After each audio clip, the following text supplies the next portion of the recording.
Alors je connais bien cette démarche parce que je suis moi-même présidente du comité de mission d'une grande entreprise du secteur financier, donc je vois très bien de quoi il s'agit et je suis assez admirative des entreprises qui s'engagent dans cette démarche parce que je sais à quel point elle est finalement exigeante. Donc bravo déjà au Palais d'avoir pris cette initiative. Et oui, c'est vrai, ça résonne beaucoup avec Cancery parce qu'on a dans notre ADN, je pense, grâce aux membres de l'équipe d'ailleurs qui ont porté ces sujets de manière très forte depuis la première saison. On a à cœur de mettre les sujets de diversité et d'inclusion, de représentation, de la diversité et la question de la parité devant et derrière la caméra sont des sujets qui pour nous sont vraiment très importants. Donc on a fait en sorte de signer des chartes, on veille dans notre sélection à ce que les femmes soient représentées autant que les hommes. Le sujet de l'environnement aussi nous tient à cœur. On a fait le pari depuis le début de veiller à être un festival responsable, à réfléchir à la manière dont on pouvait gérer la logistique et l'événementiel. C'est quand même très compliqué en logistique pour faire en sorte d'avoir l'empreinte carbone la plus faible possible. Et ce qui est intéressant, c'est que cette année,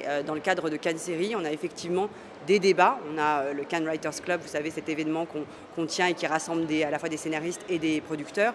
Et il va y avoir cette année un débat sur la question de la transition écologique dans les séries, ou comment les séries, ou la narration, ou la fiction, etc. peuvent aussi contribuer à faire prendre conscience au public de l'urgence environnementale en réalité. Donc il y a une résonance très forte entre ce que fait le Palais et finalement ce que Cancery propose aussi au public. En général, on le sait a posteriori, c'est-à-dire quand ces talents sont finalement reconnus.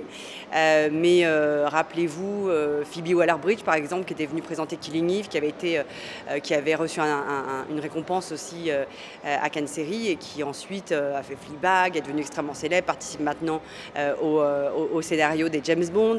Donc pour moi, c'est un exemple très parlant.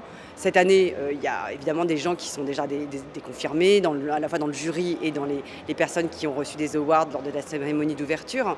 Mais j'imagine qu'il y a aussi des acteurs qui sont un peu moins connus ou des réalisateurs qui sont un peu moins connus et dont la notoriété va exploser dans les années qui viennent. C'est tout ce que je leur souhaite en tout cas. Et j'espère que Cancery pourra contribuer à leur donner ce succès et cette notoriété.